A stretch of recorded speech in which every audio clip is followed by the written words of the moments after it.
சற்று ஏறக்குறைய 35 ஆண்டுகளாக கேப்டன் நடந்த மண்ணிலே நடந்து அனுபவப்பட்டு நெருங்கி ஒன்றாக அமர்ந்து சாப்பிட்டு பழகியவன் இந்த பிறைசூடன். அஞ்சுவதும் கெஞ்சுவதும் அடிப்படையில் பழக்கம் இல்லை. எவனுக்கும் அஞ்சித்தான் வாழ வேண்டிய அவசியமும் எனக்கு இல்லை. எங்கே உண்மை இருக்கிறதோ, எங்கே நேர்மை இருக்கிறதோ, எங்கே மற்றவனுக்கு உதவும் பண்பு இருக்கிறதோ அங்கு மட்டும்தான் இந்த கூட்டம் தலைமை தாங்கும், அங்கு மட்டும்தான் தலை. அன்பு நண்பர் சினேகன் இதோ வருகிறார். கேப்டனின் தன்னிகரற்ற புகழுக்கு காரணம் கலைப்பணியே என்பதும் அரசியல் பணியே என்பதும் தலைப்பாக கொண்டு ஒரு மாபெரும் பட்டிமன்றத்தை இங்கே நிகழ்த்தியிருக்கின்ற வேளச்சேரி அண்ணன் பிரபாகரன் அவர்களுக்கு எங்களுக்கு முதற்கண் நன்றிகளையும் வாழ்த்துக்களையும் தெரிவித்துக் கொள்கிறோம். உலகம் முழுக்க உள்ள தமிழர்களுக்கு கேப்டன் தொலைக்காட்சி சார்பாகவும் எங்கள் பட்டிமன்ற பேச்சாளர்கள் சிந்தனையாளர்கள் சார்பாகவும் தமிழர் திருநாள் மற்றும் பொங்கல் வாழ்த்துக்களை தெரிவித்துக் கொள்கிறோம். சமீபத்தில் ஒரு நேர்காணலில் கூட ரஜினி கமல் அரசியலுக்கும் விஜயகாந்த் அரசியலுக்கும் என்ன வித்தியாசம் என்றார்கள். நான் இன்னைக்கு நீங்க யூடியூப்ல போய் தேடினாலும் தெரியும், ஒரு வாரத்துக்கு முன்னாடி வந்ததுதான். கேப்டனுக்கு இருக்கிற துணிச்சல் வேற எவனுக்கும் வராது. காரணம், என்ன மனதில் தோன்றுகிறதோ அதை செய்பவன் தான் மனிதனை தவிர நேரம் காலம் பார்த்து எப்ப கேப்பு கிடைக்கும், அண்ணன் எப்ப போவான், தின்ன காலியாகணும் இருக்கக்கூடாது. ஆனால் கேப்டன் இந்த அளவுக்கு இங்க வந்து இந்த மக்களுடைய சாம்ராஜ்யத்தில் அமருவதற்கு ஒரு மிகப்பெரிய பலம் இருக்கணும் இல்லையா? நான் ஒரு நேரத்தில் பார்க்கும் போதெல்லாம் புரட்சி தலைவி அவர்களை பார்க்கும்போது நான் பெருமைப்பட்டிருக்கிறேன். ஒரு பெண்மை, ஆளுமை நிறைந்த ஒரு பெண்மை இருக்கிறாங்களே, நேசிப்பதற்கு அது ஒரு காரணம் என்ன? பெண்கள் எப்போதுமே ஆளுமையோடு இருந்தால் ரொம்ப பிடிக்கும். அந்த ஆளுமையை அந்நியார் அவரிடம் பார்த்திருக்கிறேன். அந்த ஆளுமையை அந்நியாரிடம் பார்த்திருக்கிறேன். அதை மீறி மச்சான் துணை இல்லாம மலையேறக்கூடாதுவாங்க இல்லையா, அந்த துணையை நான் அண்ணன் சுதீஷ் அவர்களிடம் பார்த்திருக்கிறேன். கலைப்பணியை விட அரசியல் பணிதான் மிக தன்னிகரற்ற ஒரு மிகப்பெரிய பெருமையையும் புகழையும் கேப்டனுக்கு தந்தது என்பதை நீங்கள் சொன்னீர்கள், நாங்கள் ஒற்றுக்கொள்கிறோம். ஆனால் நீங்கள் அதை பேச போகும்போது கூட அறிமுகப்படுத்துவது எங்களுடைய கலைத்துறையை சார்ந்த சினிமா பாட்டை பாடித்தான் அறிமுகப்படுத்தும். 1979 இனிக்கும் இளமை என்று நினைக்கிறேன் முதல் படம். அன்றைக்கு ஒரு கருப்பன் வந்து இந்த திரைத்துறையில் மிக சிவப்பாக தோன்றுகிறான். வெறும் சிகப்பாய் இருக்கிறவனும் அழகாய் இருக்கிறவனும் ஆளுமை உள்ளவனும் அதற்கு முன்பு உள்ள ஏதோ ஒரு மிகப்பெரிய வாய்ப்பு உள்ளவன் மட்டும்தான் திரைத்துறையில் நடிக்கலாம், அதுக்குள்ள ஒரு இடம் கிடைக்கும் போது அதையே முதலில் உடைத்தெறிந்தவர் என்பது ஐயா கேப்டன் அவர்கள் தானே தவிர வேற யாரும் அல்ல. அதற்கு பிறகுதான் சாமானியன் கூட கதாநாயகனாக முடியுங்கிற தன்னம்பிக்கை இந்த நாடு முழுக்க வந்தது. சினேகன் கூட கதாநாயகனாக நடிப்பதற்கு முதல் காரணம் நீங்கள். ஒட்டுமொத்த கலைத்துறையில் எல்லாமே ரீல் ஹீரோவாக இருப்பவர்களுக்கு மத்தியில் ரியல் ஹீரோவாக மாறியிருக்கு. வெறும் ரீலுக்கே இந்த மக்கள் இவ்வளவு கை தட்டுகிறார்களே, இது நம்ம ரியாலிட்டியா இறங்கி அந்த களத்துல விளையாண்டு பார்க்கலாம் என்ற அந்த துணிச்சல் இருக்கலையா, அது மதுரைக்காரங்களுக்கு மட்டும்தான் வரும் நினைக்கிறேன். எத்தனை தயாரிப்பாளர்கள் வாழ வைத்தார்கள் என்பது எனக்கு தெரியும். எத்தனை நடிகர்களுக்கு தனக்கான சமமான கதாபாத்திரத்தை கொடுத்திருப்பார்கள் என்பது எங்களுக்கு தெரியும். பசியோடு எவனும் இருந்தரக்கூடாது என்பதற்காக புரட்சி தலைவரின் வழியை அப்படியே பின்பற்றியது எங்களுக்கு தெரியும். இது இன்னைக்கு நேத்து அல்ல.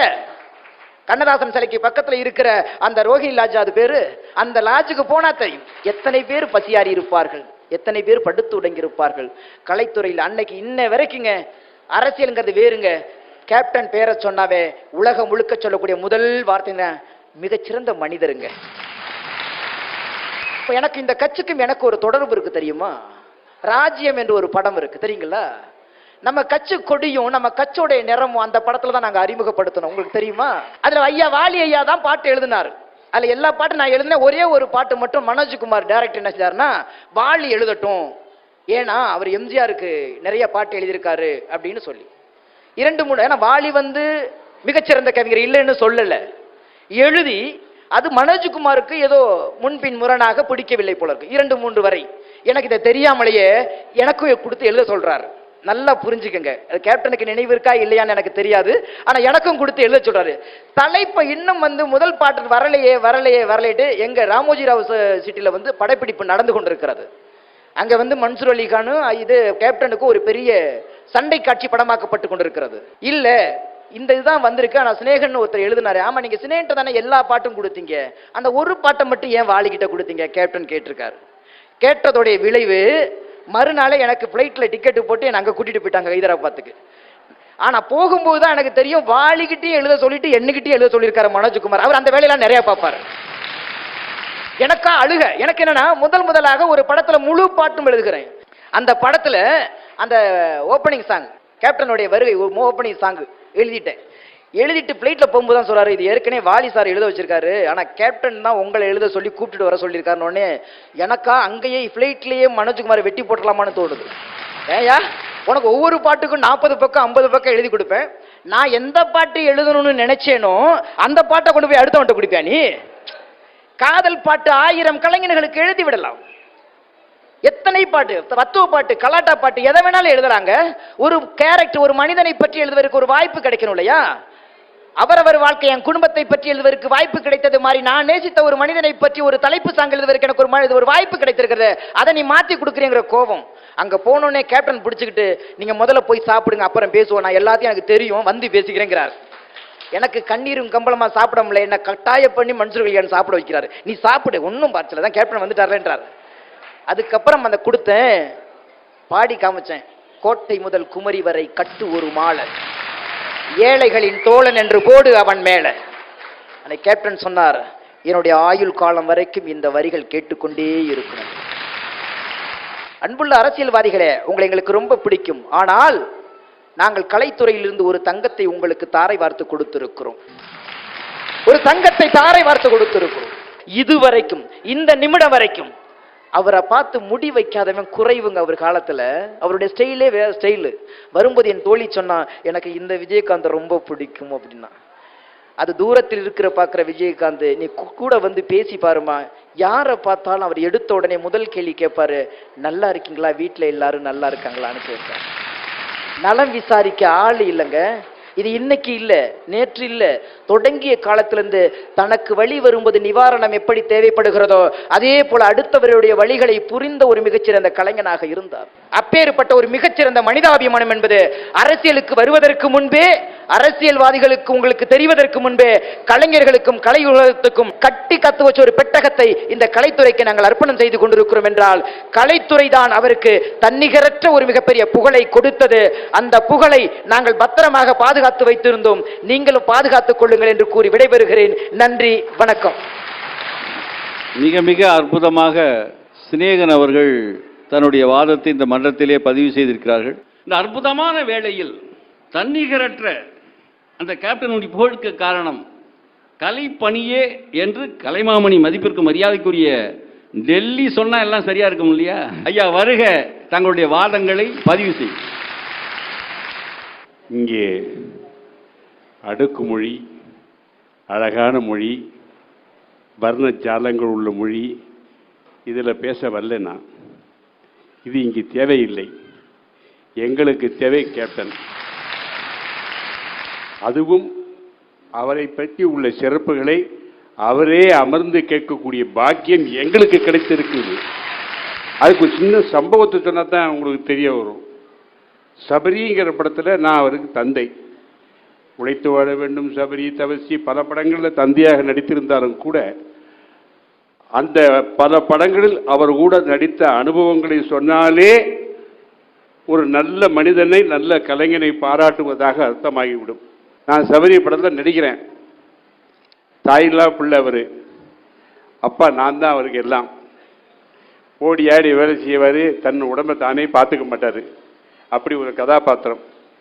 ஏன்டா அங்கேயும் ஓடுற அலையிற, உடம்பை பார்த்துக்க, காலில் என்ன உனக்கு வலியா, ஒரு மாதிரி இருக்கேன். ஆமாம் அப்பா கால் வலிக்குதுன்னு பாரு, உட்காரு, உன் காலுக்கு என்ன தடவறேன் அப்படின்னு சொல்லுவேன்.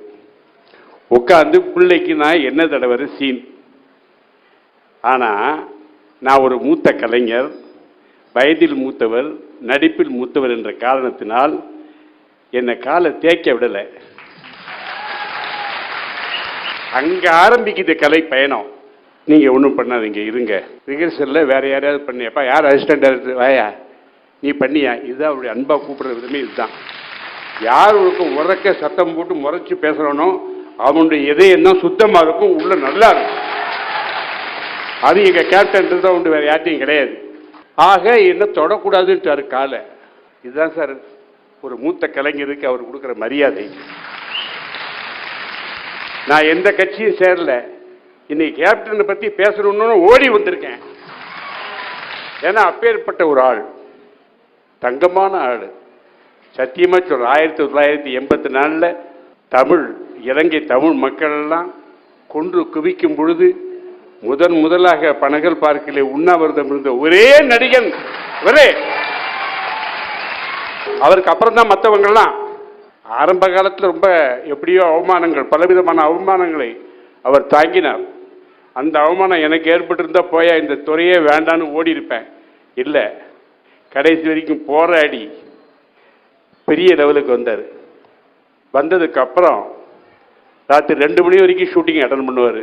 ராத்திரி 2 மணிக்கு மேலே வந்து படுக்க வருவார் ஏசி ரூமில். பார்த்தா அவருடைய நண்பர்கள்லாம் தூங்கிட்டு இருப்பாங்க. யாரும் எழுப்ப மாட்டார்.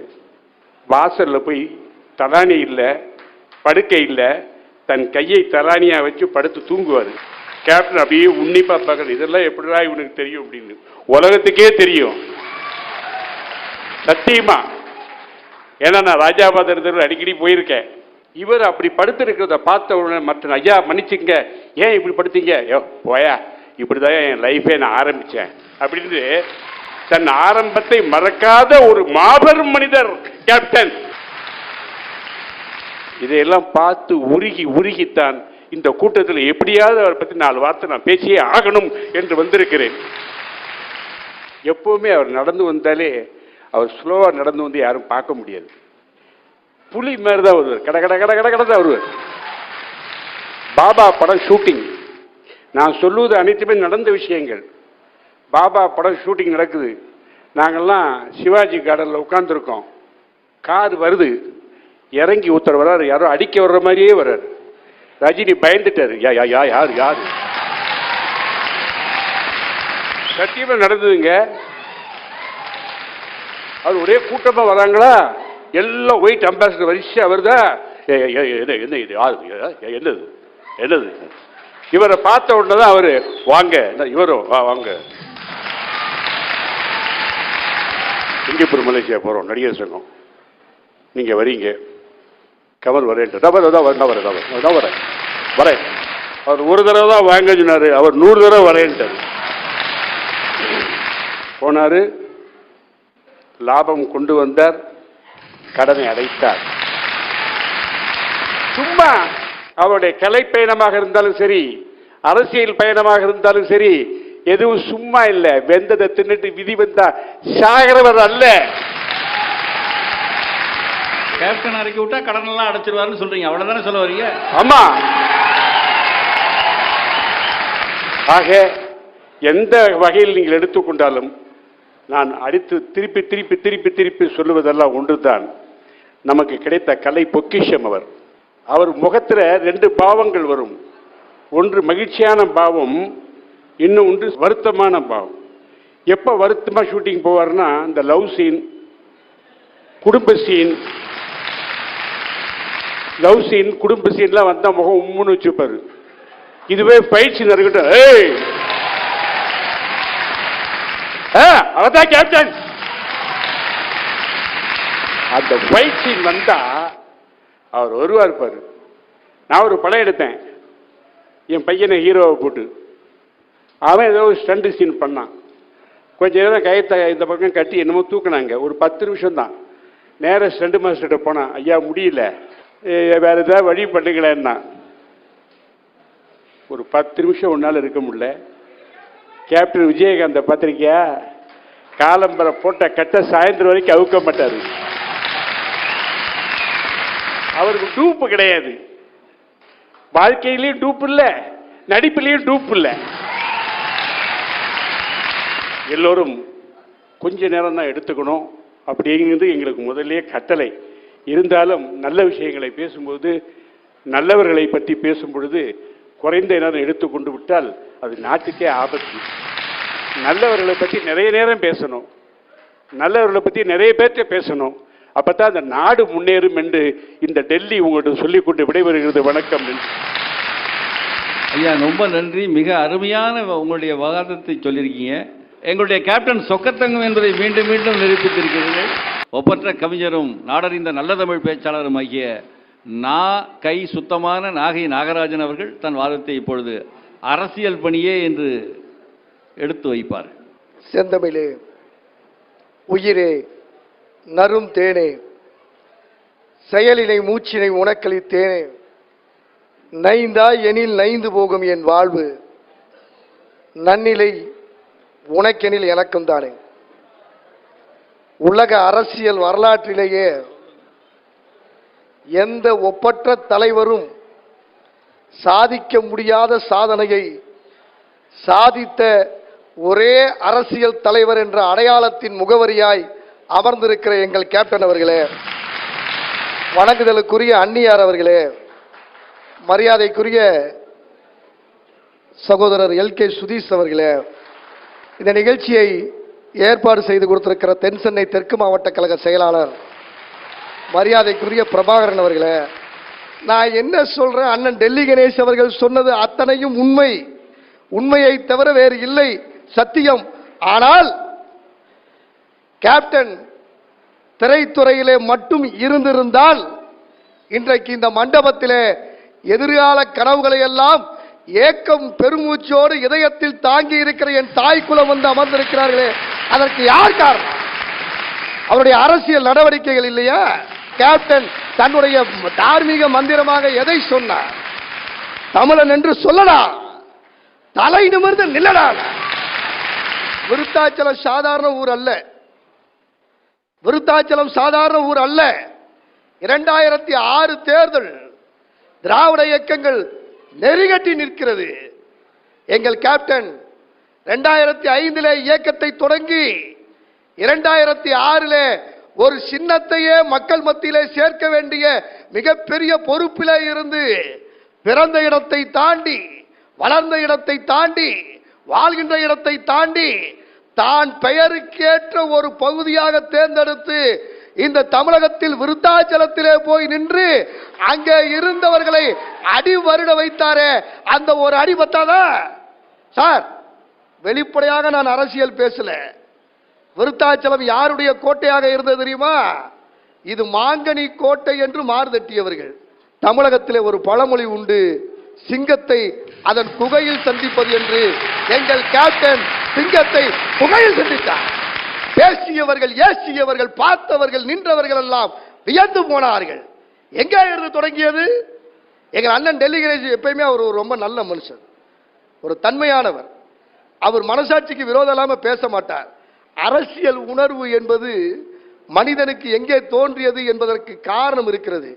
1984 இலங்கையில் என்ன நடந்தது என்பதே இந்த நாட்டு இளைஞனுக்கு தெரியாது. குட்டிமணி, ஜெகன் என்ற 2 விடுதலை வீரர்களை அன்றைக்கு இருந்த அந்த இலங்கையினுடைய ஏகாதிபத்திய அரசு சொன்னிச்சு, சிறைச்சாலையிலே உங்களுக்கு மரண தண்டனை என்ற பொழுது குட்டிமணி என்ற அந்த வீர இளைஞன் சொன்னான், தனி ஈழம் காணாமல் என் கண்கள் மூடாது என்று சொன்ன பொழுது அவன் கண்ணை மட்டும் தோண்டி பூட்ஸ் காலால் மிதித்து அவனை கொலை செய்த அந்த இலங்கை அரசை கண்டித்து முதலாக தமிழன் என்று சொல்லடா, தலை நிமிர்ந்து நில்லடான்னு உண்ணாவிரதம் இருந்ததே எங்கள் கேப்டன் தானே. இன்னொரு ரகசியம் சொல்லவா உங்களுக்கு? நான் ஒரு அரசு அலுவலகத்தில் மாதம் 50,000 ரூபாய் சம்பளம் வாங்குகிற நகராட்சியினுடைய நகரமைப்பு அலுவலர். நான் ஒரு அதிகாரி, எனக்கு புள்ளி விவரங்கள் தெரியும். ஆனா இந்த உலகத்திலேயே தனக்கு தெரிந்த புள்ளி விவரத்தை பாமர மக்களுக்கு பொதுக்கூட்ட மேடையில் சொன்ன முதல் அரசியல் தலைவர் என்ற பெருமை கேப்டனை தவிர வேற யாருக்கும் கிடையாது. விருத்தாச்சலம் தொகுதியிலே கேப்டன் வெற்றி பெற்றார் என்ற ஒரே காரணத்துக்காக அந்த தொகுதியிலே பல கிலோமீட்டர் சாலை போடவில்லை, பல வாய்க்கால்களை தூர்வாரவில்லை அன்றைக்கு இருந்த ஆட்சியிலே. ஆனால் எங்கள் கேப்டன் என்ன தெரியுமா செஞ்சார்? எது மக்களுக்கு முக்கியமான சாலையோ, இன்னமும் சொல்லுகிறேன் நண்பர்களே, விருத்தாச்சலத்திலிருந்து வேப்பூர் போகிற அந்த தேசிய நெடுஞ்சாலையை இணைக்கிற அந்த முக்கிய சாலையை கிட்டத்தட்ட தன்னுடைய சொந்த செலவிலே 80 லட்சம் ரூபாய்க்கு செலவு செய்த ஒரே தலைவர் யார் சார்? பாக்கெட்ல இருந்து காசு எடுக்கிறாங்க. நீங்க ஒண்ணு வச்சுக்கங்க, எங்க அண்ணன் பிரபாகரன் காலையிலேருந்து கொடி கட்டிட்டு நின்றுட்டு இருந்தார். நான் நினைச்சேன் ஒரு மாவட்ட செயலாளர் இவர்தானான்னு எனக்கு ஒரு சந்தேகம் வந்துச்சு. பக்கத்தில் எங்க ராஜா நின்னாரு. ராஜாவை கூப்பிட்டு கேட்டேன், அவர் தான் மாவட்ட செயலாளரான? ஆமாண்ண.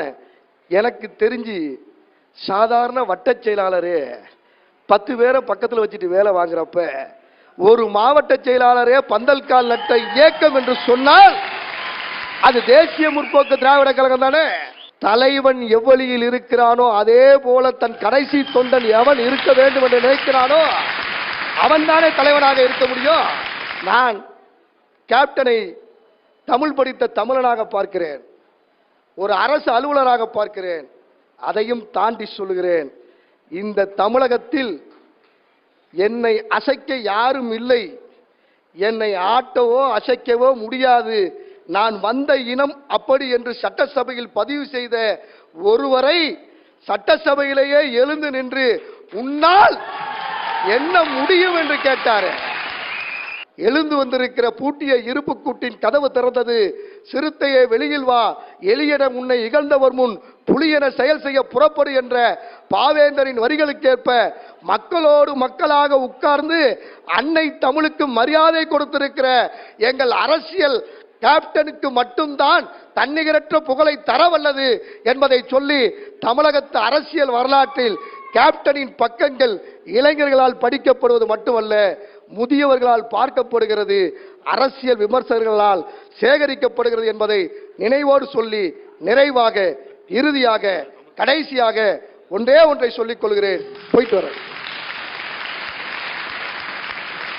மிக அற்புதமாக அந்த அரசியல் பணி என்று ஒரு தமிழனை வீறு கொள்கின்ற அளவுக்கு தன் வாதங்களை அழகாக எடுத்துரைத்த அன்பு நண்பர் சபையே ஒரு அசர வைத்திருக்கிறார். இதுவே பெருமை, இதுவே நமக்கு புதுமை என்பதை சொல்லி மதிப்பிற்கு மரியாதைக்குரிய சகோதரி கல்பாக்கம் ரேவதி அவர்கள் இதோ கலைப்பணியே என்று சொல்ல வருகிறார்கள். இத்தாலியர்கள் தங்கள் மொழியை இசைமொழி என்று கூறுவார்கள், ஆங்கிலேயர்கள் தங்கள் மொழியை வணிக மொழி என்று சொல்வார்கள், பிரெஞ்சு மொழி பேசக்கூடியவர்கள் தங்கள் மொழியை காதல் மொழி என்று சொல்வார்கள், உருது மொழி பேசக்கூடியவர்கள் தங்கள் மொழியை கவிதை மொழி என்று சொல்வார்கள். தமிழர்களாகிய நாம் மட்டும்தான் தமிழை தாய்மொழி என்று சொல்லிக் கொண்டிருக்கிறோம். தமிழுக்கு முதல் வடம். திருவாரூர் தேரழகு, திருவிடை மருதூர் தெரு அழகு, மன்னார்குடி மதில் அழகு, வேதாரண்யம் விளக்கழகு. கலை உலகத்திலேயே நம்முடைய கேப்டன் தான் பேரழகு. கணிதத்திலே 1000 கிலோ என்றால் டன், கணிதத்திலே 1000 கிலோ என்றால் டன். 6 கோடி தமிழர்களின் இதயத்திலே இருப்பவர் தான் நம் கேப்டன். அப்படி அவர் என்ன காலில் விழ வைத்து கட்சி நடத்தி மேலே வந்தவரா?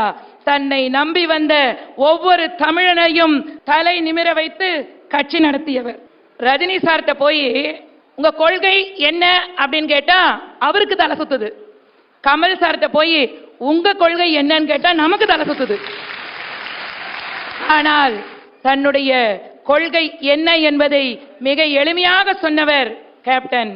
வறுமையை ஒழிப்போம், வருமானத்தை பெருக்குவோம் என்பதை தன்னுடைய கலை உலக பயணத்திலேயே தன்னுடைய திரைப்படங்களிலே நடித்து காட்டியவர் தான் நம்முடைய அற்புதமான கேப்டன் அவர்கள். இந்த நேரத்திலே நம்முடைய அன்னியாரை பற்றியும் நான் சொல்லியாக வேண்டும். அன்னியார் அவர்கள் குறிப்பிட்டிருந்தார்கள், மீனாட்சி திருவிளையாடல் என்கிற படத்திலே கேப்டன் அவர்கள் நடித்துக் கொண்டிருந்த பொழுதுதான் என்னை அவர்கள் பெண் பார்க்க வந்தார்கள். அன்றிலிருந்து இன்று வரை மதுரையில் எப்பொழுதெல்லாம் மீனாட்சி திருக்கல்யாணம் நடக்கிறதோ அப்பொழுதெல்லாம் என்னுடைய மங்கள நாளிலே நான் அந்த மஞ்சள் கயிறை மாற்றி புதுக்கயிறு போட்டுக் கொண்டிருக்கிறேன் என்று சொன்னால் ஏன் தெரியுமா? அவருடைய திரைப்படத்துல தான் ஒரு பாட்டு வரும்.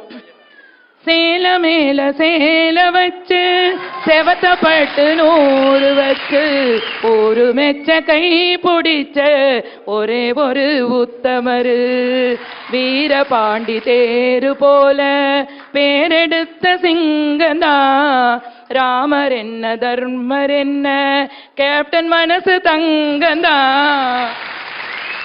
அப்படியே அவங்க மனசுல ஓடுற பாட்டு அப்படி பாட்டு பாருங்க. ஒரு 25 வருஷத்துக்கு முன்னாடி கேப்டனை சந்திச்சிருந்தீங்கன்னா நீங்க தான் ஹீரோயினு.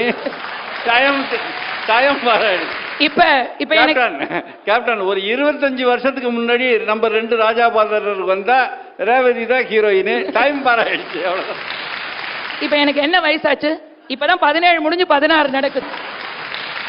நடுவர் அவர்களே, ஒரு இளைஞன் எழுதினா குடத்துக்கு ஓட்டு போட்டு, குங்கும சிமிழுக்கு ஓட்டு போட்டு, புடவைக்கு ஓட்டு போட்டு, ஃபுல் பாட்டிலுக்கு ஓட்டு போட்டு சர்க்காரை தேர்ந்தெடுத்தோம் நாங்க, இந்த தேசம் உருப்படுமா போங்கன்னு எழுதினானே, அதை மாற்றி வெற்றி முரசு கொட்டி தனக்கென்று ஒரு தனி இடத்தை பிடித்தவர் கேப்டன் என்பதை நாங்கள் ஒருபோதும் மறக்கவில்லை. ஆனா அதற்கெல்லாம் அடிப்படையாக இருந்தது அவருடைய கலைப்பணி என்பதை நாம் சொல்லித்தான் ஆக வேண்டும். அதாவது மிகப்பெரிய நடிகர்கள் எல்லாம் கூட, நான் ஐயாட்ட கேட்டு அதை கன்ஃபார்ம் பண்ணிக்கிட்டேன், மிகப்பெரிய நடிகர்கள் எல்லாம் கூட என்று தன்னை சொல்லிக் கொண்டவர்கள் எல்லாம் கூட தன்னுடைய 100வது படத்தை வெற்றி படமாக தந்ததில்லை.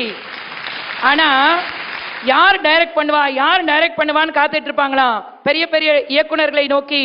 ஆனால் நம்முடைய கேப்டன் அவர்கள் தன்னுடைய 100வது படத்தை இயக்குவதற்கு யாரை தேர்ந்தெடுத்தார் என்றால் 23 வயது ஏழை இளைஞனாக தன்னை நாடி வந்த புலன் விசாரணை படத்தை எடுத்த RK செல்வமணி அவர்களைத்தான் தேர்ந்தெடுத்து அந்த படத்தை வெற்றி படமாக தந்தது மட்டுமல்ல, அவருடைய 50வது திரைப்படம் நீதியின் மறுபக்கம், அவருடைய 75வது திரைப்படம் சட்டம் ஒரு விளையாட்டு, அவருடைய 100வது திரைப்படம் கேப்டன் பிரபாகரன், அவருடைய 125வது திரைப்படம் உளவுத்துறை, அவருடைய 150வது திரைப்படம் அரசாங்கம், எல்லா படங்களையும் வெற்றி படங்களாக தந்து தன்னை நாடி வந்த இளம் இயக்குனர்களுக்கு அட்சய பாத்திரமாக இருந்தவர் தான் நம்முடைய கேப்டன் அவர்கள். ரொம்ப எளிமையா சொல்லணும்னா, காவல்துறை என்கிற அந்த துறையையே பெருமைப்படுத்தியவர் நம்முடைய கேப்டன் அவர்கள் தான். நான் எல்லாம் அந்த சேதுபதி IPS படத்தை கிட்டத்தட்ட 200 தடவைக்கு மேல பார்த்திருக்கிறேன். அதுல வந்து மீனா மாதிரி நான் இருக்கிறேன்னு கொஞ்சம் நிறைய பேர் சொன்னாங்க, கொஞ்சம் நம்பணும். அதெல்லாம் ஒரு அரசியல்வாதி அடுத்த தேர்தலை பற்றி கவலைப்படுவார், ஆனால் ஒரு தலைவர் மட்டும்தான் அடுத்த தலைமுறையை பற்றி கவலைப்படுவார். அவருடைய திரைப்படத்திலே அதற்கான எல்லா கூறுகளையும் நம்ம பார்க்க முடியும். அத அரசியலுக்கு வந்த பிறகு அவர் என்ன செய்தார் என்றால், அனிதாவினுடைய மரணத்தை கேள்விப்பட்டவுடன் அன்றைக்கு அவர் பக்ரீத் பண்டிகையை கொண்டாடிவிட்டு அந்த துக்க வீட்டிற்கு செல்வதற்கு கொஞ்சம் நேரமாகிவிட்டது. இருந்த போதிலும் கூட எவ்வளவு நேரமானால் என்ன, நான் போய் அந்த குழந்தையின் முகத்தை பார்த்து அந்த பெற்றோர்களுக்கு ஆறுதல் சொல்வேன் என்று சொல்லி இடுகாட்டிலே சென்று அந்த குழந்தையை பார்த்து கதறி அழுத குழந்தை உள்ளம் நம்முடைய கேப்டன் அவர்களுடைய உள்ளம். நிறைவாக ஒன்றே ஒன்று சொல்லிக் கொள்கிறேன், கப்பலுக்கு ஒரு கேப்டன் தான் இருக்க முடியும், விமானத்திற்கு ஒரு கேப்டன் தான் இருக்க முடியும், கலை உலகத்திற்கும் நாளைய அரசியல் உலகத்திற்கும் ஒரே ஒரு கேப்டன் தான் இருக்க முடியும் என்று சொல்லி, தண்ணீரில் மூழ்கி இருக்கிற தேசம் வெனிஸ், தண்ணீரை விலை கொடுத்து வாங்குகிற தேசம் குவைத், நிலவளத்தை மட்டும் நம்பி இருக்கிற தேசம் ஆஸ்திரேலியா, மனித வளத்தை மட்டும் நம்பி இருக்கிற தேசம் சீனா, தொழில் வளத்தை மட்டும் நம்பி இருக்கிற தேசம் ஜப்பான், ராணுவத்தை மட்டும் நம்பி இருக்கிற தேசம் அமெரிக்கா, ராணுவமே வேண்டாம் என்று சொல்லக்கூடிய தேசம் சுவிட்சர்லாந்து. ஆனால் இளைஞர்களை நம்பி இருக்கக்கூடிய தேசம் இந்த இந்தியா, இளைஞர்களை மிக அதிகமாக தன்னிடத்திலே ரசிகர்களாக கொண்டிருக்கக்கூடிய கேப்டன் அவர்களை நம்பி இருக்கக்கூடிய தேசமும் இந்தியா என்று சொல்லி வாய்ப்பளித்த அத்துணை பேருக்கும் நன்றி பாராட்டி விடைபெறுகிறேன். நன்றி, வணக்கம். இந்த ரேவதினா ரேன்னா புத்தின்னு அர்த்தம், வதி என்றால் பதிவு செய்தல் அர்த்தம். அதுக்குதான் மந்திரத்தெல்லாம் ரேவதி ராகத்தில் போடுவாங்க. நம்ம புத்தியில் எதையெல்லாம் பதிவு செய்ய வேண்டுமோ அதையெல்லாம் அற்புதமாக பதிவு செய்திருக்கிறார்கள். திருமதி வேம்பு பாலா அவர்கள் அரசியல் பணியே என்பதை நிறுவ இதோ வருகிறார். ராசிதா கை ராசிதா ஓ முகமே ராசிதா, இதை விட வேற என்னங்க வேணும்? நீங்க சொல்லலாம் எல்லாமும் கலைப்பயணத்தில் இருந்து வந்தது தானே என்று. மிகச்சிறப்பாக இந்த விழாவை ஏற்பாடு செய்து நிகழ்த்தி கொண்டிருக்கின்ற அற்புதமான கேப்டனினுடைய அன்பு சொந்தங்களாக இருக்கின்ற உங்கள் அனைவரையும் முதலில் வணங்கி மகிழ்ந்து, இந்த நிகழ்வானது உழவர் திருநாள் என்று போற்றப்படுகின்ற நம்முடைய தமிழர் திருநாளாகிய பொங்கல் திருநாளில் ஒரு உழவர் மகனினுடைய வாழ்க்கையை பற்றி பேசுவதுதான் சிறந்தது என்பதற்காக அற்புதமான இந்த தலைப்பை தந்திருக்கின்ற அனைவரையும் வணங்கி மகிழ்ந்து, இந்த பட்டிமன்ற நிகழ்விலே பங்கேற்றிருக்கின்ற பேச்சாளர்களையும் நல்லதொரு தீர்ப்பை வழங்க காத்திருக்கின்ற நடுவர் அவர்களையும் வணங்கி மகிழ்ந்து, கேப்டனினுடைய தன்னிகரற்ற புகழுக்கு காரணம் கலைப்பணியா அரசியல் பணியா என்கின்ற கேள்வி கேட்கின்ற பொழுது, அரிசி ஆலையிலே தொடங்கி அரிசி ஆலையிலே தொடங்கி இன்றைக்கு அரசியல் பயணம் வரை வந்திருக்கின்ற இந்த தமிழ் தாய் பெற்றெடுத்த தவசியினுடைய பெருமையை பேச வேண்டும் என்று சொன்னால் சிவப்பு நிறம் இல்லை, சிவப்பு நிறம் இல்லை, சிலிர்க்க வைக்கும் உடல்கட்டு இல்லை, சிவப்பு நிறம் இல்லை, சிலிர்க்க வைக்கும் உடற்கட்டு இல்லை, சினிமா பின்னணி இல்லை. ஆனால் அரசியலில் ஆதாயம் தேடவில்லை.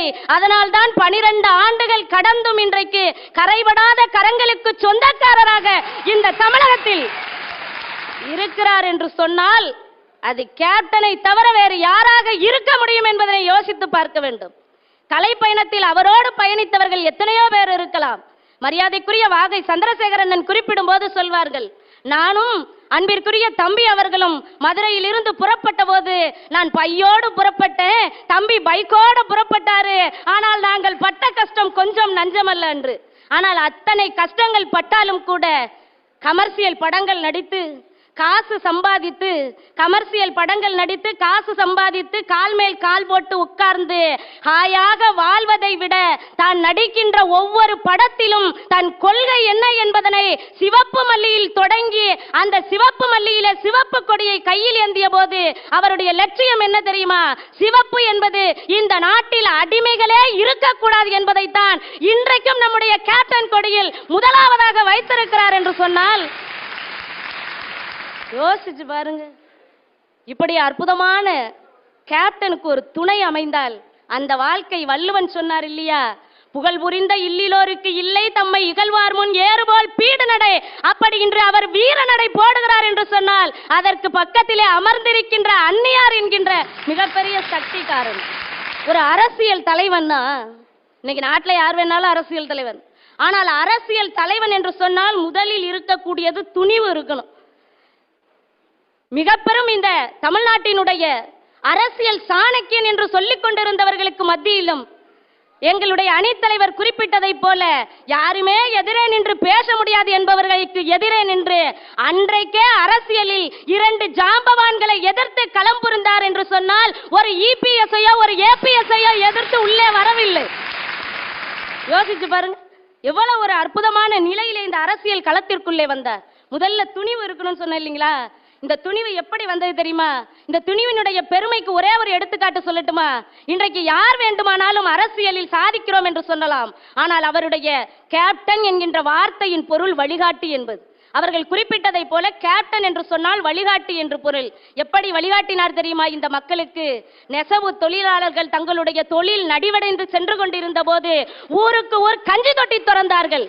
ஆனால் தன் நெஞ்ச தொட்டியை திறந்து 10 லட்சம் ரூபாய்க்கு துணிகளை வாங்கி என் பின்னால் என் கூட்டம் வந்து வாங்கி உங்கள் வாழ்க்கையை உயர்விக்கும் என்று சொன்னாரே, அந்த உத்தமரினுடைய வாழ்க்கை இன்றைக்கும் தன்னிகர் இல்லாமல் ஜெயித்துக் கொண்டிருக்கிறது என்று சொன்னால் கலைப்பயணத்தை தாண்டிய அவருடைய அரசியல் பயணம் என்று சொன்னால் அது மிகையாகாது. இன்றைக்கு பொங்கல் திருநாள் என்பதனால் ஒரு செய்தியை நாம் நினைவுபடுத்திக் கொள்ள வேண்டும். தான் அரசியலில் ஆட்சி பீடத்தில் இருந்தாலும் ஆட்சி பீடத்தில் இல்லை என்று சொன்னாலும் என் ஏழை விவசாயிகளுக்காக நான் எப்படி இருப்பேன் என்பதை காண்பித்ததுதான் கடந்த ஆண்டு 10வது மாதம் நடைபெற்ற விழுப்புரத்திலே இந்த கரும்பு விவசாயிகளுக்காக நடைபெற்ற மாநாடு. அந்த மாநாட்டில் விக்கிரவாண்டியில் இருந்து விழுப்புரம் வரைக்கும் இந்த தொண்டர்களோடு அவர் சென்ற கூட்டம் இருக்கிறது. யோசிச்சு பாருங்க. அறிக்கை யார் வேணாலும் கொடுக்கலாம் நடுவர் அவர்களே. ஆனால் அறிக்கையின் வழியாக வாழ்க்கை வேறு வார்த்தை வேறு என்று இல்லாமல் வார்த்தை தான் வாழ்க்கை என்று வாழ்கின்ற ஒரே தலைவர் என்பதற்கு ஒரே ஒரு உதாரணத்தை உங்கள் மத்தியில் பதிய வைத்து விட்டு நிறைவு பெறலாம் என்று நினைக்கின்றேன். மதுரையிலே கேப்டன் அவர்கள் வீட்டில் வளர்க்கக்கூடிய நாய் சீசர்லி. இன்னைக்கு வரைக்கும் அவங்க வீட்டில் இருக்கிற எல்லா நாய்க்கும் வேறு சீசர்லிங் தான். அந்த சீசர்லி கூட என்ன செய்யுமா, தன்னுடைய அந்த அரிசி ஆலைக்கு வரக்கூடிய பெண்களை பார்த்து கொலைக்காதான், பெண்களை பார்த்து கடிக்காதா. எப்படி தன்னுடைய முதலாளி பெண்கள் மீது மரியாதை வைத்திருந்தாரோ அவர் வளர்த்த செல்லப்பிராணி கூட அதற்கு மரியாதை கொடுத்தது என்று சொன்னால் இவர்களுடைய கலை பயணத்தில் பெண்களினுடைய நிலை என்று வருகிற பொழுது அம்பிகா அவர்களும் ராதா அவர்களும் மனக்கணக்கு திரைப்படம் எடுத்த பொழுதும் சரி, மரியாதைக்குரிய அம்மா வடிவுக்கரசி அம்மா எடுத்த தெய்வம் திரைப்படமாக இருந்தாலும் சரி, பானுப்பிரியா அவர்கள் எடுத்த சிறையில் பூத்த சின்னமலர் திரைப்படமாக இருந்தாலும் சரி, 3 படத்திற்கும் தானே கால் ஷீட் கொடுத்து நடித்து கொடுத்து அவர்களுடைய பொருளாதார நிலையை மாற்றி கொண்டு வந்தார். அன்றைக்கும் பெண்ணுக்கு வாழ்வுரிமை கொடுத்தார். கடந்த திருச்சியிலே நடந்த மாநாட்டிலும் பெண்களுக்கு வாழ்வுரிமை கொடுத்தார் என்று சொன்னால் அவரை பற்றிய அரசியல் பயணத்தை எப்படி வேண்டுமானாலும் அடுக்கிக் கொண்டே செல்லலாம். ஆனால் இப்படி சொல்லி நிறைவு செய்கிறேன். நடுவர் அவர்களே, நிறத்திலே நீங்கள் கருப்பு நிலா, நிறத்திலே நீங்கள் கருப்பு நிலா, ஆனால் குணத்திலே சர்க்கரை தேவன். திரையுலகில் நீங்கள் பெரிய மருது, திரையுலகில் நீங்கள் பெரிய மருது. பாரதம் போற்றும் பரதன். வலிமையான அரசுக்கு வல்லரசாய் வந்தீர்கள். தர்மத்தை காக்க நரசிம்மாவாய் வந்தீர்கள். கலைப்பயணத்தில் வானத்தை போல உயர்ந்து இந்த தாயகம் காக்க ராஜநடை போட்டு காவிய தலைவனாய் அரசியல் சிம்மாசனத்தில் அமர்ந்து எங்களுக்காக சேவை செய்து வாழ்நாள் முழுவதும் வெற்றியோடு வாழ்வீர்கள் என்று இந்த நேரத்தில் இறைவனை வேண்டி வணங்கி விடைபெறுகிறேன். நன்றி, வணக்கம். இந்த வேம்பு கொஞ்சம் ஏதாவது கசக்க போகுதுன்னு நினச்சேன். அது இந்த இனிப்பாக இனிக்குது. நாங்களே கேப்டனுடைய ஆஃபீஸில் பூந்து புறப்பட்டவங்க. ஆனால் அந்த வேம்பு பாலம் மதுரை வீடு, மதுரை மில்லு வரைக்கும் பூந்து புறப்பட்டவங்கிறது இப்போ தான் தெரியுது. அவர்களுடைய நெஞ்சார்ந்த வாழ்த்துக்கள்.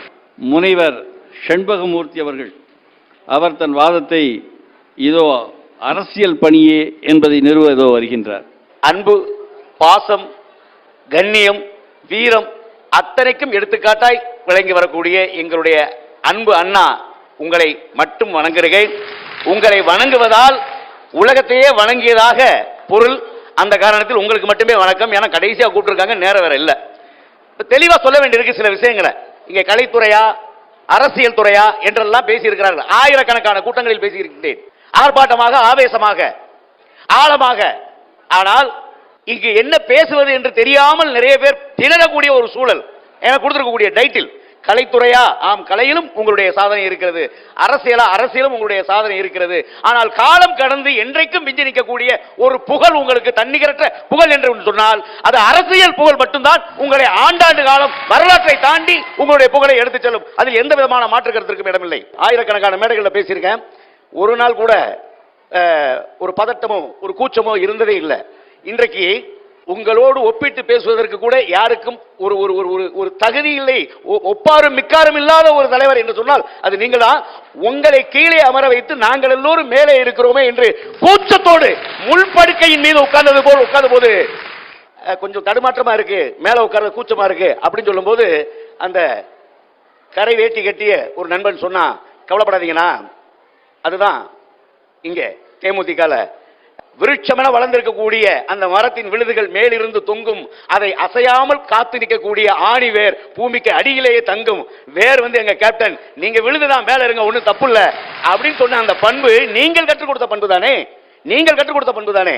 நீ தலை சிறந்து வாழ வேண்டும் 100 ஆண்டு, அதில் தலை சிறந்து தமிழகம் ஆள வேண்டும் நீ பல்லாண்டு என்பதை இந்த நேரத்திலே பதிவு செய்து இப்படி ஒரு அற்புதமான வாய்ப்பை வழங்கிய அத்துணை நண்பர்களுக்கும் உள்ளங்களுக்கும் மேடையில் அமர்ந்திருக்கக்கூடிய பேச்சாற்றல் மிகுந்த கலைஞர்களுக்கும் நடுவர் பெருமானுக்கும் நன்றி பாராட்டி விடைபெறுகிறேன். நன்றி, வணக்கம். மிக மிக அற்புதமாக தன்னுடைய வாதத்தை மதிப்புறும் முனைவர் அவர்கள் பதிவு செய்திருக்கிறார்கள். முதலில் நீங்கள் தெரிவு கொண்டு வேண்டியது, கேப்டன் பிரபாகரனுக்கு முன்பு சாப்பிடுவதற்கே வழி இல்லாமல் இருந்த நான் ஆட்டமா பாட்டமாவுக்கு பிறகு சாப்பிடுவதற்கு நேரம் இல்லாதவனாக மாறினேன் என்ற காரணத்திற்காக அந்த நன்றியை இந்த மன்றத்தில் பதிவு செய்ததற்காக கேப்டனுடைய இந்த நிகழ்ச்சிக்கு வந்திருக்கிறார். அரசியல் பணியில் தன்னுடைய துணைவியாருக்கு சம அந்தஸ்தை கொடுத்து பக்கத்தில் அமர செய்து அழகு பார்க்கின்ற மன விரிவு உடையவர் எங்கள் கேப்டன். இதெல்லாம் சொல்லி கலைப்பணின்னு தீர்ப்பு சொல்ல முடியுமா? முடியாது. சரி, அவரால் நான் புகழ் பெற்றேன் என்பதை மறுப்பதற்கில்லை. அதற்காக நான் கலைப்பணி என்று சொல்ல முடியுமா? கலைப்பணியில் அவர் புகழ் பெற்றார், மறுப்பதற்கில்லை. தன்னிகரற்ற புகழ். அது வரைக்கும் வதனமே சந்திர பிம்பமேன்னு பாடியிருக்கான். எங்க கேப்டன் கேட்டானா தான் எலெக்ஷன் கமிஷன்ல தான் டங்குவார் வந்து ஓடான், எடுத்தானா உதப்பா ஒழுங்கா வேலை பாடுறான்னு சொல்லி திரைத்துறையில் ஒரு புரட்சியை உருவாக்குவார் கேப்டன். இன்னொரு விஷயம், அவருடைய சின்னம் முரசு. தன்னுடைய வலியை பொறுக்காமல் தன்னுடைய வேதனையை மறைத்து கொண்டு உலகிற்கு நாதத்தை தருகின்ற அந்த முரசு இவர்கள் சின்னமாக இருக்கு. அதனால அரசியல் பணி அப்படின்னு சொல்லி தீர்ப்பு சொல்லலாமா? எதை அளவுகோலாக வைத்து கேப்டன் தன்னிகரற்ற புகழுக்கு காரணம் கலைப்பணியா அரசியல் பணியானா ட்ராக் ரெக்கார்டு எடுத்து பார்க்கணும். இவர் யார் சார்? ஏற்கனவே 5 வருஷம் புழல்ல இருந்தார். இவர் யார் சார் 2 வருஷம் சீட்டிங்ல இருந்தார், இவர் யார் சார் 3 மர்டர் கேஸ் நிரூபிக்கல வெளில இருந்தார். அப்படி கேப்டனை நோக்கி இந்த தமிழகம் அல்ல உலகம் முழுவதும் எவனும் கையை நீட்டி அவருடைய தனிப்பட்ட வாழ்க்கையை விமர்சிக்கணும். அப்ப எதை வைத்து, எந்த அளவுகோலை வைத்து அவரை சொல்வது? பண்பில் உயர்ந்தவர், மாற்று கருத்தல்ல. அரசியல் பணியிலையும் பண்போட தான் இருக்கிறார். ஏன்னா தனக்கு பிடிக்கலங்கிறதுக்காக எத்தனை கோடி கொடுத்தாலும் வாங்காம என் கொள்கைக்கு விரோதமாக எது வந்தாலும் உதைத்து விரட்டுவேன்னு சொன்னவர் கேப்டன். நான் அறிக்கை மட்டும்தான் விடுவேன், களத்தில் இறங்க மாட்டேன். அதெல்லாம் கிடையாது. கேப்டன் வேட்டையை மடிச்சு காட்டினா களத்தில் இறங்கிட்டார், அவ்வளோதான். எந்த எதிர்பார்ப்பும் இல்லாமல் அன்னதானம் போட்ட அடிப்படை பண்பு அவரிடம். அவர் இது மாதிரி அரசியலுக்கு வரப்போறேன், நான் உச்ச நட்சத்திரம் ஆகிறேன், அதெல்லாம் அவர் நினைக்கவே இல்லை. அந்த வாழ்க்கை அவரை தேடி வந்தது. முதல்ல கருப்பா இருக்கிறவனாலாம் அவனுக்கு எவனுமே பொண்ணு கொடுக்கல. எங்கள் ஊரில் கண்ணாடியே கிடையாது. இந்த கருப்பனை எவனை கட்டிக்குவா? கேப்டன் வந்தோன்னா நாங்களாம் கேப்டனே வந்துட்டாரா எங்களுக்கு பொண்ணு கொடுக்கலான்னு ஒரு தன்னம்பிக்கை. ஆடு கோடாகி அதரடி நின்றதும் கால் கொண்ட கண்ணை களிரணைக்கும் கண்டாகும் வாழ்தலும் அன்னதகைத்தே ஒருவன் தாழ்வின்றி தன்னை சீன். ஒரு செடி இருந்துச்சுன்னா ஒருத்தன் கடிப்பான், ஒரு மாடு மிதிக்கும், ஒரு ஆடு வந்து கடிக்கும். அதையெல்லாம் தாண்டி அவமானங்களை எல்லாம் தாண்டி தலை நிமிர்ந்து அந்த செடி வளர்ந்து ஆலமரமானால் உலகத்தில் இருக்கக்கூடிய அத்தனை பேர் அதில் ஓய்வெடுப்பான். அதனால் தனக்கு சரி என்று நினைப்பதை எப்பொழுதும் விமர்சனங்களை பற்றி கவலைப்படாமல் செய்து கொண்டிருப்பவர் மதிப்பிற்கு மரியாதைக்குரிய கேப்டன். அவர்கிட்ட ட்ராக் ரெக்கார்டில் நடிகர் சங்கத்தில் ஊழல் செய்தார் சொல்ல முடியுமா? தயாரிப்பாளர் வயிற்றில் அடித்தார் சொல்ல முடியுமா? நன்றி மறந்தார் சொல்ல முடியுமா? சார் நாட்டுக்கு நல்லா உழைக்கிறார், குடும்பத்தை சரியா வைக்கல சொல்ல முடியுமா? என்ற விமர்சனங்களையும் அண்ட விடாமல் அனைத்து காக்கின்ற ஒப்பற்ற ஒரு மாமனிதர். ஒப்பற்ற மாமனிதருங்கிறதுல கருத்து வேறுபாடு கிடையாது. கேப்டனுக்கு பாட்டு எழுதணும்னு சொல்லுவான், பாட்டு எழுதணும்னு சொல்லுவான். அவன் எந்த ராஜ்யத்தை சார்ந்தவனாலும் கேப்டன் புகழ் போடுவான். அதை பற்றி நமக்கு கவலை கிடையாது. கேப்டன் எந்த அளவுகோலில் நிற்கிறார்னா, நான் சம்பாதிச்சு என் குடும்பம் சுகமாக இருக்கணும். முதல்ல பெத்த அப்பம் பேர ஆண்டாள் அழகர்னு வச்சாம் பாருங்க, அங்கேயே ஒரு நன்றி. அன்றைய முத்தமிழ் அறிஞருக்கு ஒரு கலை விழாக எடுத்து அவரை பாராட்ட வேண்டும் என்ற ஒரு மிகப்பெரிய பண்பு. அதெல்லாம் நாங்கள் உட்கார்ந்து வேலை செஞ்சோம்.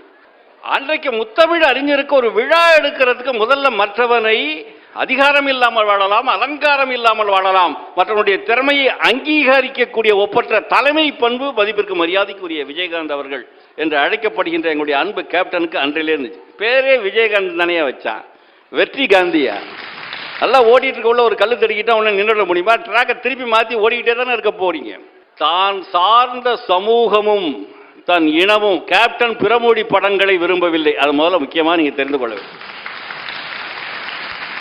அன்னைக்கு கேப்டன் ஒரு சைன் பண்ணியிருந்தா கோடி கணக்கில் 100 கோடி 1000 கோடி சம்பாதிச்சிருப்பார்.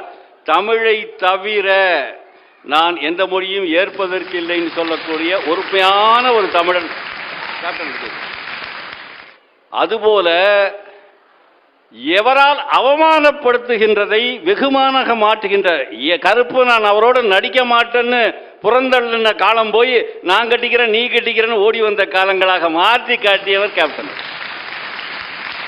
இந்த புகழுக்கு இவருடைய முகம்தான் காரணம். இந்த முகம்தான் எங்களை ஆம்பளன்னு நிமிர வச்சு. அவருடைய தன்னிகற்ற புகழுக்கு முகமாக கலைப்பணியும் முகவரியாகவும் இருப்பது அரசியல் பணியே என்று கூறி, அரசியல் பணி ஒரு மாத்திரை தூக்கலாக இருக்கின்ற காரணத்தினால் கலைப்பணி நாங்கள் உங்களை கொண்டாடுகின்றோம், மக்கள் உங்களை முழுதுமாக கொண்டாட உங்களுடைய அரசியல் பணியே தன்னிகற்ற புகழ் என்பதை சொல்லி நிறைவு செய்கிறேன். நன்றிகள், வணக்கங்கள், பல பல.